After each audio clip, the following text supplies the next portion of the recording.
Airport மூர்த்தி நான் அவங்க அப்பா இவனும் போய் ஏர்போர்ட் கட்டுறதுக்கு இடமா கொடுத்தாங்க. அது வேலையை வந்து திமுக விமர்சனம் பண்றது, எழுச்சி தமிழர் விமர்சனம் பண்றது, பிசிக விமர்சனம் பண்றது, அதுக்கு மாசம் 50,000 பேமெண்ட் வாங்கிட்டு இருக்கான். கூலிக்கு மாறாடிக்கிறான், பொறுக்கி தின்னுட்டு இருக்கான். ஒரு அக்யூஸ்ட் குற்றவாளியான ஏர்போர்ட்ல வேலை செய்யும் போது காவல்துறை கைது செய்து அவனை ஜட்டியோட உட்கார வச்சு அடிக்கிறாங்க. ஏர்போர்ட் மூர்த்தியை ஜட்டியோட உட்கார வச்சு அடிக்கிறாங்க. ஏர்போர்ட் மூர்த்தி எல்லாம் வந்து ரஞ்சித்துக்கு தலித் தலைவரா? ஜெகன்மூர்த்திக்கு எம்எல்ஏ சீட்டு எப்படி கிடைக்குதுப்பாங்க? அவர் தலைவராகிறதுக்கே காரணம் வந்து எழுச்சி தமிழர் தான். இது முக்கியமான கருத்து, நீங்க நோட் பண்ணிக்கங்க. கொஞ்ச நாள் முன்னாடி ஒரு யூடியூப்ல பார்த்தேன், பேசுனது ரொம்ப அபத்தமான ஒரு சொல்லு. விடுதலை சித்தைகள் எங்கேயோ போயிட்டாங்க. நாங்க இன்டர்நேஷனல் பர்சனாலிட்டிங்க தலைவர் ஜெகன்மூர்த்தி எந்த அளவுகளை வச்சு பார்ப்பீங்க? என்ன நாலேஜ் இருக்கு அவருக்கு? தலித் தலைவர்கள்லாம் ஒன்னா இருக்கணும்னா யாரை நீ ஒன்னா இருக்க சொல்றீங்க? யாரோட ஒன்னா இருக்க முடியும்? இப்ப பிஎஸ்பியோட ஸ்டாண்டு அம்பேத்கர் கொள்கைக்கு எதிராக இருக்கக்கூடிய பாரதிய ஜனதாக்கு நேரம் எதிராக இருக்கும். அப்படி பிஎஸ்பி எதையுமே செய்யல.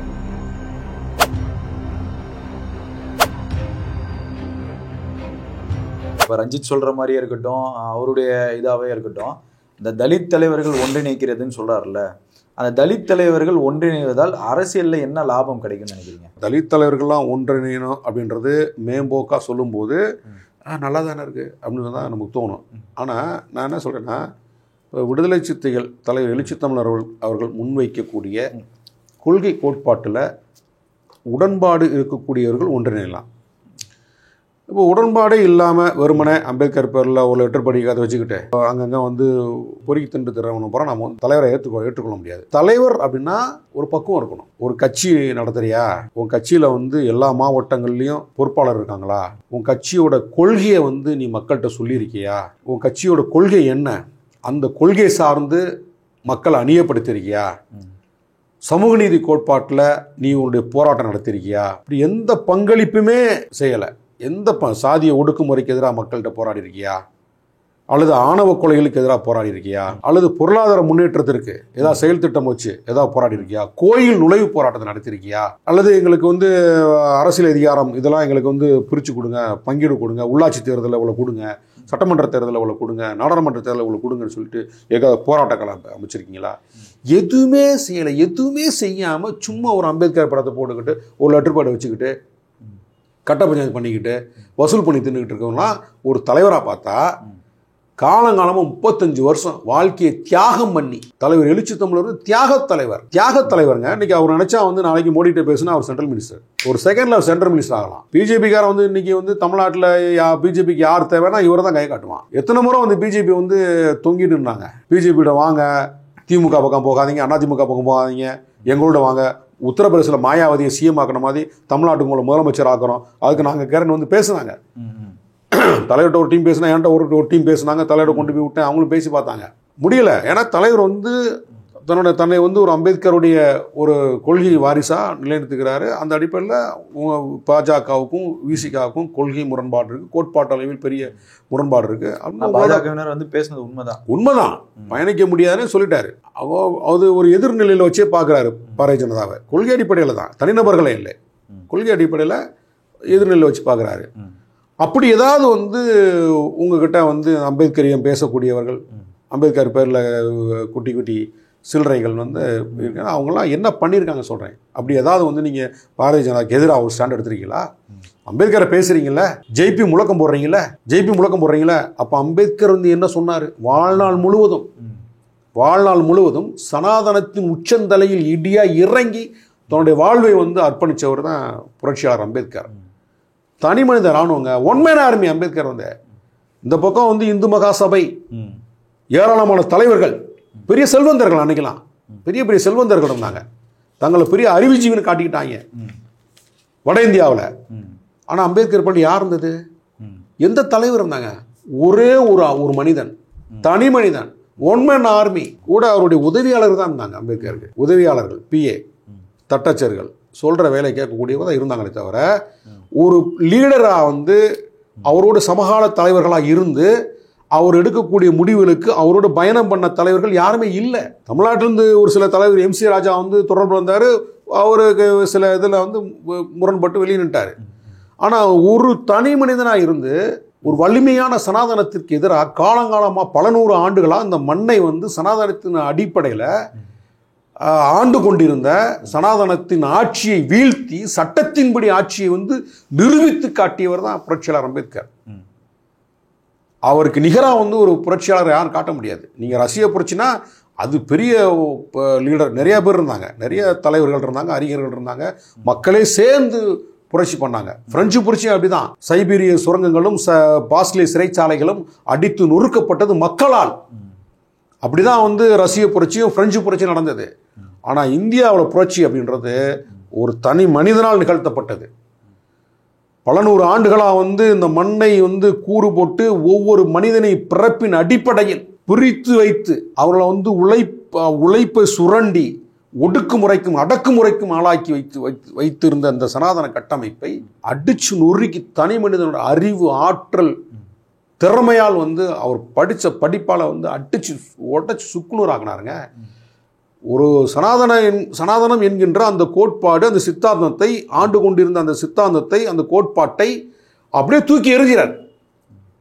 தூக்கி எறிஞ்சிட்டு இதாண்டா நீதி, சமத்துவம், சகோதரத்துவம், சுதந்திரம், இதுதான் இந்த இந்தியா முழுமைக்கு அனைத்து தரப்புக்கும். அது வந்து ஜனாதிபதிக்கு ஒரு ஓட்டு தான், கிராமத்தில் ஆடு மாடு மேய்க்கிறவனுக்கு ஒரு ஓட்டு தான்.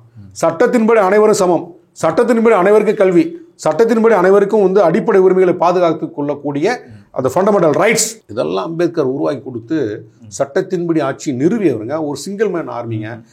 அவர் வந்து அவர் பேரை சொல்றவங்க, அவர் அம்பேத்கர் படத்தை லெட்டர் பேரில் போடுறவங்க, நீ அந்த கொள்கையில நிக்கிறியா? அம்பேத்கர் என்ன சொன்னார்? தன்னோட வாழ்நாள் முழுவதும் எதை எதிர்நிலையில் நிறுத்தினார்? உண்மையான அம்பேத்கர்வாதி, நான் ஒரு அம்பேத்கரிஸ்ட் அப்படின்னா அம்பேத்கர் என்ன சொன்னாரோ அந்த இடத்துல வந்து நில்லு. சனாதனத்திற்கு எதிரான யுத்தம், அரசியல் சமூக களத்தில் போராடு. அதை செய்யாம நீ வந்து கண்டலாம் வந்துட்டு திருமாவளவன்னா அப்படி என்ன விடுதலை சித்தியில் அப்படி எப்போ பார்த்தாலும் கூலிக்கு மாறாடிச்சுட்டு அங்கங்கே கை நீட்டு வாங்கிக்கிட்டு இன்னைக்கு நிறைய பேர் சோறு திங்கிறாங்க. அப்படின்னா விடுதலை சித்திகளை திட்டினா சோறு அவங்களுக்கு அப்படிதான் இருக்காங்க, நிறைய பேர் இருக்காங்க. ஏன்னா பிஜேபி அவங்களுக்கு பேமெண்ட் கொடுக்குது. நீ விடுதலை சித்தியை ரொம்ப தரந்தாழ்ந்து எழுச்சி தமிழர் திட்டியா? திட்ட வைக்கிறதும் அதே சமூகத்தை சேர்ந்தவர் தான். அதாங்க, அது கூட தெரியல. நீ வந்து திமுகவை திட்டியா? தலைவர் திருமாவளவன் அவர்களை வந்து கொச்சைப்படுத்தி பேசிட்டியா? விசிகாவை வந்து இழிவுபடுத்தி பேசிட்டியா? இந்த உனக்கு ஒரு 40,000 50,000 பேமெண்ட். இப்படி யூடியூப் சேனலில் உட்காந்துட்டு ஏகப்பட்ட பேர் இருக்காங்க. விடுதலை சித்திகளை திட்டுறது, எதிர்கடுத்தான தலைவர் எழுச்சி தமிழரை குறை சொல்றது, கேட்டால் நாங்களும் வந்து தலித்துன்னு சொல்லிக்கிறது, நான் ஒரு லெட்டர் பட வச்சுக்கிறது, பறையர்ன்னு சொல்லிக்கிறது, புரட்சி தமிழ் புடுங்கின தமிழன் ஒரு பேரை வச்சுக்கிறது. என்னடா புரட்சி பண்ணிட்டீங்க? என்ன புரட்சி பண்ணிட்டீங்க? சரி, விடுதலை சித்திரை குறை சொல்ற, எழுச்சி தமிழரை குறை சொல்ற, நீ போய் என்ன பண்ண? நீ என்ன பண்ண? நீ எந்த மக்கள்கிட்ட போன? எந்த போராட்டத்தை நடத்தின? எந்த மக்கள் அணியப்படுத்தின? என்ன அரசியல் சொல்லி கொடுத்த? ஒரு மயிரும் கிடையாது. இவங்க பூரா வந்து சோறு திங்கிறது, இவங்க துணிமணி கொடுத்துறது காரணமே எழுச்சி தமிழரையும் விடுதலை சித்திரை குறை சொல்லணும், குற்றம் சொல்லணும், பழி சுமத்தணும், ஒருமையில திட்டணும், அவதூறா பேசணும். இப்படி பேசிட்டியா? வீடியோ வந்துருச்சா? இந்த உனக்கு 50,000 பேமெண்ட், ஜிபே. உண்மைங்க. பொறுக்கி திங்கிறதுக்கு, சோறு திங்கிறதுக்கு, இவங்க கார்ல போறதுக்கு, இவங்க வந்து வெள்ளையும் சொல்லியுமா துணிமணி கொடுத்துறதுக்கு விடுதலை சித்திரை குறை சொல்லி ஒரு கும்பல் வந்து இங்க பிழைப்பு நடத்திட்டு இருக்கு. அது யாருன்னு சொல்லிட்டா மக்களே விழிப்புணர்வு. அதாவது தெரியல, ஒருத்தன் பேசிட்டு உட்காந்துட்டு பேசிட்டதுனால ஏர்போர்ட் மூர்த்தி ஏர்போர்ட் மூர்த்தினா அவங்க அப்பனா இவனும் போய் ஏர்போர்ட் கட்டுறதுக்கு இடமா கொடுத்தாங்க. அவன் வந்து இன்னைக்கு பாரதிய ஜனதா காசு வாங்கிட்டு கூலிக்கு மாறாடிச்சுட்டு கட்சியை அசிங்கப்படுத்தி எங்களுக்கு எதாவது வந்து பேசிட்டு கிடக்கிறான். இப்படிதாங்க. இப்ப இவன்லாம் தலைவரா? ரஞ்சித்திட்ட கேட்கிறேன், ஏர்போர்ட் மூர்த்தி ஒரு தலைவரா? இவனை எப்படி நாங்க சேர்க்க முடியும்? அவனுக்கு என்ன கொள்கை இருக்கு? அவனுக்கு என்ன கோட்பாடு இருக்கு?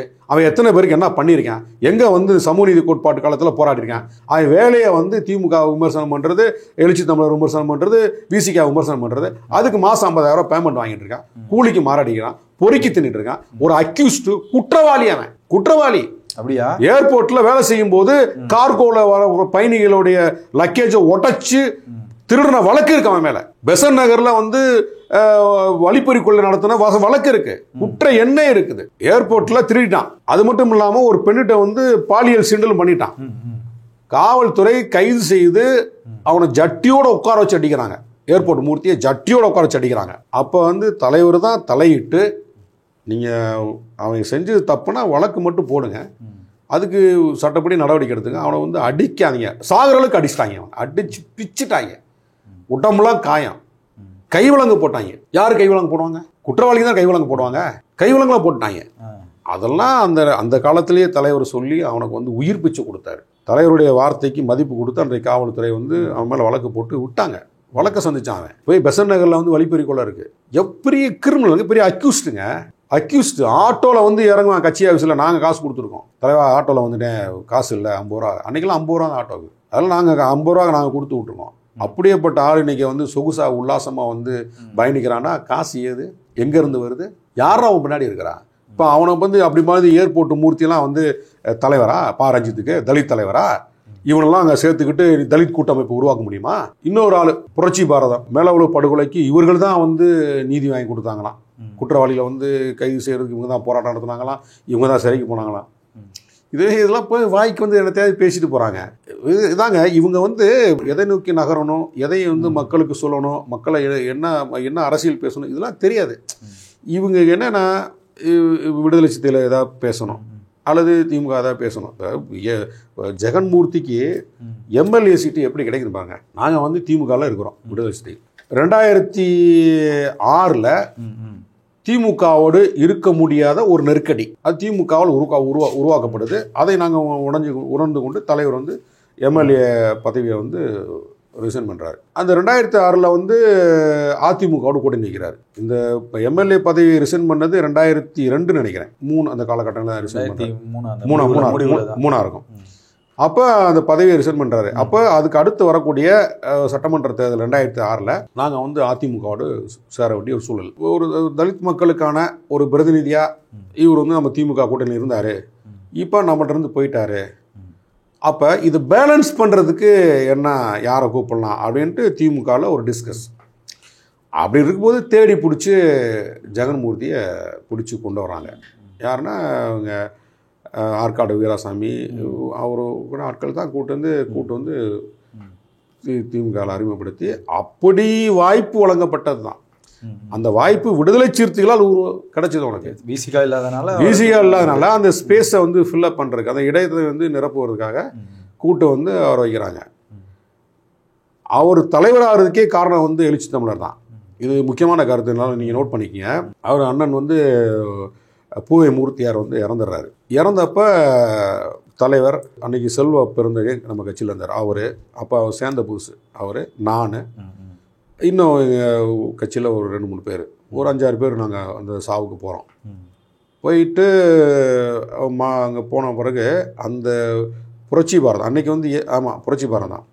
புரட்சி பாரதத்தில் இருந்த ஆட்கள் எல்லாமே கதறி அழுகிறாங்க. அண்ணா வந்து அண்ணன் மூர்த்தி அண்ணன் எங்களை விட்டு போயிட்டாரு, அடுத்து நீங்கள் தான் எங்களை வந்து காப்பாற்றணும், நாங்கள் எல்லாருமே உங்கள் பின்னாடி வர்றோம். திருமாவளவன்கிட்ட நாங்கள் எல்லாருமே உங்கள் பின்னாடி வரணும்னு கையை பிடிச்சிட்டு அழுகிறாங்க, கட்டி பிடிச்சிட்டு அழுகிறாங்க, கதறாங்க. அதை அந்த தொண்டர்கள் அன்னைக்கு புரட்சி பாரத்தில் தொண்டர்கள்லாம், அண்ணா எங்களை அண்ணன் விட்டுட்டு போயிட்டாருன்னா நான் எங்களுக்கு அடுத்து யாருன்னா இருக்கா, எங்களை வழி நடத்துறதுக்கு யாருன்னா இருக்கா, நீங்கள் தானே எங்களை காப்பாற்றணும், உங்கள் பின்னாடி நாங்கள் தான் வரணும், நாங்கள் எல்லாருமே உங்களை நம்பி தான் இருக்கிறோன்னு சொல்லி கதற எழுதுறாங்க. அந்த சமயத்தில் கூட தலைவர் வந்து இது ஒரு வாய்ப்பாக, சரி பரவாயில்ல அண்ணன் மூர்த்தியார் போயிட்டார், இவங்களை பூரா நம்ம வளச்சிக்கலாம், நம்ம கட்சிக்கு இழுத்துக்கலான்னு நினைக்கல. அன்றைக்கு இதே ஜெகன்மூர்த்தியை அழைச்சிட்டு போய் அந்த பின்னாடி அவர் வீட்டுக்கு பின்னாடி நின்று பேசுகிறாரு. தைரியமாக இருங்க, நீங்கள் இந்த கட்சிக்கு தலைமை தாங்கி வழி நடத்துங்கன்றார். நான் உங்களுக்கு உறுதுணையாக இருக்கிறேன், ஒத்துழைப்பாகவே சொல்கிறாரு. ஆமாங்க, நான் பக்கத்தில் இருந்தேன், நான் சாட்சி, நான் உங்களுக்கு உறுதுணையாக இருக்கிறேன், ஒத்துழைப்பு கொடுக்குறேன், நீங்கள் வந்து அண்ணன் இல்லைன்றதை நினைக்காதீங்க, பெரிய இழப்பு தான், நமக்கு ஈடு செய்ய முடியாத இழப்பு தான், நீங்கள் மனசை தேர்த்துக்குங்க, இவ்வளோ பேர் தொண்டர்கள் இருக்காங்க, அவங்களாம் நம்ம வந்து கை விட்டுறக்கூடாது, அப்போ நீங்கள் வந்து தலைமை தாங்கி புரட்சி பாரதம் என்கின்ற அந்த கட்சிக்கு நீங்கள் தலைமை தாங்கி வழி நடத்துங்கன்னு சத்தியமாக வந்து அண்ணன் சொன்னார், தலைவர் எழுச்சி தமிழர் சொன்னார். அதுக்கப்புறம் தான் அவருக்கே அந்த எண்ணம் வருது. அது வரைக்கும் அவருக்கு அந்த எண்ணம் அந்த எண்ணம் இல்லை. ஏன்னா புரட்சி பாரதத்தில் வேறு ஆட்கள்லாம் இருந்தாங்க. மூர்த்தியாவுக்கு அடுத்து இவங்க தான் அப்படின்லாம் நிறையா பேர் அடையாளப்படுத்தப்பட்ட ஆட்கள்லாம் இருந்தாங்க, ரொம்ப ஆளுமையான ஆட்கள்லாம் அங்கே இருந்தாங்க. அது அப்படி யாராவது வருவாங்க அப்படி தான் நடிச்சிட்டு இருந்தாங்க. ஆனால் தலைவர் எழுச்சி தமிழர் அவர் தான் இந்த சொன்ன பிறகு அவருக்கு அந்த ஆசை அப்போ தான் வருது. வந்துட்டு தான் அதுக்கப்புறம் தான் அவர் வந்து தலைவராக வந்து அந்த கட்சியை வழி நடத்துறாரு. அப்போ அந்த அவர் இருக்கக்கூடிய அந்த கட்சிக்கு இன்றைக்கு அவர் தலைவராக இருக்கிறது காரணமே எழுச்சி தமிழர் அவர்கள் சொன்ன வார்த்தைகள் தான். நீ சட்டமன்ற உறுப்பினர் ஆன அப்படின்னா அதுக்கும் தலைவரால் உருவாக்கப்பட்ட ஒரு இடைவெளி தான், ஒரு ஸ்பேஸ் அதான் உனக்கு வந்து கிடைச்சிது. அப்படி இருக்கும்போது நாங்கள் தான் மேலே அவ்வளோக்கு வந்து நீதி வாங்கி கொடுத்தோம், நாங்கள் தான் போராடினோம் அப்படின்றது ஒரு கொஞ்ச நாள் முன்னாடி ஒரு யூடியூப்பில் பார்த்தேன் பேசுனது. ரொம்ப அபத்தமான ஒரு சொல்லு. விடுதலை சித்தைகள் எங்கேயோ போயிட்டாங்க. நாங்கள் இன்டர்நேஷ்னல் பர்சனாலிட்டிங்க தலைவர், இன்டர்நேஷ்னல் பர்சனாலிட்டி. நீ உரசி கூட பார்க்க முடியாது. நீ இப்போ இவரை எந்த அளவுகோலை வச்சு பார்ப்பீங்க? ஜெகன்மூர்த்தியை எந்த அளவுகோலை வச்சு பார்ப்பீங்க? என்ன நாலேஜ் இருக்குது அவருக்கு? என்ன பொலிட்டிக்கல் நாலேஜ் இருக்குது? கல்வி அறிவை நம்ம இப்போ சொல்லக்கூடாது. பொலிட்டிக்கல் நாலேஜ் என்ன இருக்குது உனக்கு? பொலிட்டிக்கல் நாலேஜ் எதாவது இருக்கா? அம்பேத்கர் படத்தை போடுறீங்களே, அம்பேத்கரியம்னா என்ன? நான் கேட்குறேன், அம்பேத்கரியம்னா என்ன? அம்பேத்கருடைய தத்துவம் என்ன? அவருடைய கொள்கை என்ன? நீ எக்ஸ்பிளைன் பண்ணுங்கள், சொல்லுங்கள், விலைக்கு பேசுங்க. சும்மா ஜெய்பீம்னு முழக்கம் போட்டால் போதுமா? அம்பேத்கர் வாழ்க்கை முழக்கம் போட்டால் போதுமா? அம்பேத்கரை கூட மிகச்சரியாக வந்து இந்த மண்ணுக்கு அடையாளப்படுத்தினவர் தான் தலைவர் எழுச்சி தமிழர். நாங்கள் தான் வந்து பாபா சாஹேப் அம்பேத்கர் வாழ்க, சட்டமேதை அம்பேத்கர் வாழ்க, இப்படி தான் இங்கே முழக்கம் போட்டு கிடந்தாங்க. ஆனால் அம்பேத்கர் வந்து ஒரு மாபெரும் புரட்சியாளர். இன்றைக்கு எல்லோருமே புரட்சியாளர் அம்பேத்கர் வாழ்கன்னு சொல்கிறதுக்கு காரணமே தலைவர் எழுச்சி தமிழர் தான். அவர் தான் இந்த சொல்லை முதல்ல பயன்படுத்துகிறாரு, மதுரையில் பயன்படுத்துகிறாரு. அப்போ கூட சில உதவிகள் வந்து கேட்டாங்க, என்ன அம்பேத்கர் போய் புரட்சியாளர்னா? அவங்க புரட்சியாளர்னா அது தெரியல அவங்களுக்கு. லெனின் வந்து ஒரு புரட்சியாளர் தானே, ரூசோ ஒரு புரட்சியாளர் தானே, ஃபிடல் காஸ்ட்ரோ ஒரு புரட்சியாளர் தானே, சேக்குவாரா ஒரு புரட்சியாளர் தானே. அம்பேத்கர் வந்து ஒரு அறிஞரும் கூட, ஒரு பெரிய மாபெரும் புரட்சியாளரும் கூட. அப்போ ஒரு புரட்சியாளர் ஒரு பெரிய புரட்சி பண்ணியிருக்காரு, ஒரு மாற்றத்தை உருவாக்கியிருக்காரு, ஒரு விளிம்பு மக்களுக்கு ஒரு நம்பிக்கையை கொடுத்துருக்கிறாரு, சனாதனத்தை வீழ்த்தியிருக்காரு, சட்டத்தை வந்து சட்டத்தின்படி ஆட்சியை நிரூபிச்சு காட்டிருக்காரு, நிறுவியிருக்கிறாரு. அப்போ அவர் பெரிய அவர் பண்ணது ஒரு புரட்சி தானே. அப்போ இவர் புரட்சியாளரா? அம்பேத்கர் வந்து வெறுமனே சும்மா சாதாரண தலைவர் இல்லை, இவர் மாபெரும் புரட்சியாளர் அப்படின்றத தலைவர் எழுச்சி தமிழர் தான் அடையாளப்படுத்துறாரு. அவர் தான் அந்த முழக்கத்தை போடுறாரு, புரட்சியாளர் அம்பேத்கர் வாழ்கன்னு முழக்கம் போடுறாரு. அதுக்கப்புறம் தான் இன்றைக்கு எல்லாருமே, இன்னைக்கு புரட்சி பாரத்தில் இருக்கவங்க கூட புரட்சியாளர் அம்பேத்கர் வாழ்கன்னு சொல்கிறான், பிஎஸ்பியில் இருக்கவங்க கூட புரட்சியாளர் அம்பேத்கர் வாழ்கன்னு சொல்கிறான். அது உதிரிகள் கூட வந்து புரட்சியாளர் அம்பேத்கர் தான் வாழ்கன்னு சொல்கிறாங்க. அப்போ உன்னையே வந்து அம்பேத்கரையே வந்து மிகச்சரியாக அந்த தமிழ்நாட்டு மண்ணுக்கு வந்து அடையாளப்படுத்தினது எழுச்சி தமிழர் தான். இப்போ உன்னையே வந்து நீ எங்கிட்ட முரண்பட்டால் கூட உன்னையே புரட்சியாளர் அம்பேத்கர் வாழ்கன்னு முழக்கம் போட வச்சது எழுச்சி தமிழர் தான். அப்போ தலைவர் விடுதலை சித்தைகள் ஒரு பெரிய பேரியக்கம். தலைவர் எழுச்சி தமிழர் வந்து ஒரு அறிவால், ஆற்றலால், தகுதியால், திறமையால் ஒரு மாபெரும் ஆளுமை மிக்க தலைவராக இருக்காரு. இவருக்கு நிகராக யாரை கொண்டு வந்து நீங்கள் பொறுத்துவீங்க? ஐடியாலஜியாக இருந்தால் கூட்டுவாங்க, நாங்கள் வேணாலும் சொல்ல. அவர் பின்னாடி ஆட்கள் இருக்கிறார்களா இல்லாமல் இருக்கிறா தெரியும், அது தேவையில்லை. மக்கள் செல்வாக்கு இருக்கா இல்லை, அது ரெண்டாவது பிரச்சனை, அது வேணாம். ஐடியாலஜியில் யாருக்கா? அண்ணன் தலைவர் என்ன சொல்லுவார்னா, கொள்கையை தான் நமக்கு வந்து டூல், கொள்கை தான் நமக்கு ஆயுதம். எல்லா உறவுகளும் கொள்கை அடிப்படையில் தான், எல்லா முரண்களும் கொள்கை அடிப்படையில் தான். அப்போ தலித் தலைவர்களாக ஒன்றா இருக்கணும் அப்படின்னா நீங்கள் ஐடியாலஜிக்கலாக கொள்கை அடிப்படையில் தலைவர் எழுச்சி தமிழர் அவர்களுக்கு நிகராக யாராவது ஒருத்தர் இருந்தால் சொல்லுங்கள், கை கோர்ப்போம். அப்படி யாருமே இல்லையே. அப்போ ரஞ்சித் அவர்கள் தலித் தலைவர்கள்லாம் ஒன்றா இருக்கணும்னா யாரை நீ ஒன்றா இருக்க சொல்கிறீங்க? யாரோட ஒன்றா இருக்க முடியும்? பிஎஸ்பி எடுத்துக்கங்க, உத்தரப்பிரதேசில் மாயாவதி ஆட்சியை வீழ்த்தியது பாரதிய ஜனதா. மிகப்பெரிய அளவில் சாதிய ஒடுக்குமுறை நிறைந்த ஒரு மண்ணு தான் வந்து உத்தரப்பிரதேசம். அவ்வளோ சாதி கொடுமைகள் இருக்குது. அப்படியே அந்த மத வெறி பிடிச்ச ஒரு சனாதன வெறி பிடிச்ச ஒரு மண் வந்து உத்தரப்பிரதேசம். மாயாவதி அம்மையார் முதலமைச்சராக இருந்த காலகட்டத்திலேயே ஒரு தலித் பெண் கோயிலுக்குள் போனா அப்படின்றதுக்காகவே நிர்வாணப்படுத்தி அடித்தாங்க. அந்த பெண்ணை, ஒரு எஸ்சி பெண்ணை நிர்வாணப்படுத்தி அடித்தாங்க. நீ கோயிலுக்குள்ளே போயிட்டான்னு அடித்தாங்க. அந்த அம்மா சிஎம்மாக இருக்கும்போதே அந்த அம்மாவுடைய அரசியல் பயணம் பார்த்தீங்கன்னா ரொம்ப தப்பாக போயிடுச்சு. கன்ஷிராம் அவர்கள் எதை உருவாக்கி கொடுத்தாரோ அதெல்லாம் அந்த அம்மா அடிச்சு வீணாக்கிடுச்சு. அந்த கன்ஷிராம் வந்து ஒரு எஸ்சி-பிசி ஒற்றுமையை உருவாக்கி கொடுத்தாரு. ஒரு பேக்வர்ட் கிளாஸ், ஓபிசி எஸ்சி ஒரு ஒற்றுமையை வந்து உருவாக்கி கொடுத்து அவங்கள பொலிட்டிக்கல் பவர் நோக்கி நகர்த்தினார். அந்த அம்மா என்ன பண்ணுச்சு, அங்கே உத்தரப்பிரதேசில் பார்ப்பனர்களுடைய பாப்புலேஷன் அதிகம். அப்போ அவங்களையும் வளர்ச்சி போட்டுக்கிட்டோம்னா நம்ம நீண்ட காலத்துக்கு வந்து முதலமைச்சராக நினச்சி தப்பான ஒரு ஃபார்முலாவை அரசியல் காலத்தில் நடைமுறைப்படுத்தி அவங்க எப்படின்னா இந்த கிராமத்தை சொல்லுவாங்க கூடி கெடுப்பாங்க அப்படின்ட்டு, அது மாதிரி.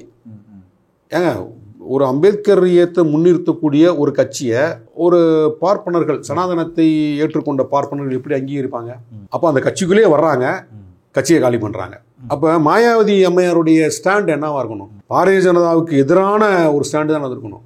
எப்படி களமாடி இருக்கணும்? அப்போ பிஎஸ்பியோட ஸ்டாண்டு அம்பேத்கர் கொள்கைக்கு எதிராக இருக்கக்கூடிய பாரதிய ஜனதாவுக்கு நேராக எதிராக இருக்கணும். அப்படி பிஎஸ்பி எதுவுமே செய்யலை. அப்படின்ற பட்சத்தில் வந்து இங்கே வந்து சோ கால்டு தலித் லீடர் அப்படின்னா வந்து நம்ம யாரையும் பெருசாக வந்து முன்னிறுத்த முடியாது. அதனால் வந்து ரஞ்சித்துடைய பார்வை என்பது தவறானது, புரிதலற்றது. அவருடைய பார்வையை மாற்றிக்கொள்ளணும். உணர்ச்சி வசப்பட்டு பேசக்கூடாது, அறிவு சார்ந்து பேசணும். அதான் நம்ம அவருக்கு வைக்கிற வேண்டுகோள். மற்றபடி அவர் வந்து விடுதலை சிறுத்தைகளுக்கோ தலைவர் எழுச்சி தமிழருக்கோ எதிரானவர் இல்லை அப்படின்றது தான் என்னுடைய நிலைப்பாடு. இவ்வளவு நேரம் பல்வேறு கேள்விகளுக்கு பதிலளித்ததுக்கு நெவரஸ்ட் தமிழ் சார்பாக நன்றி. நன்றி.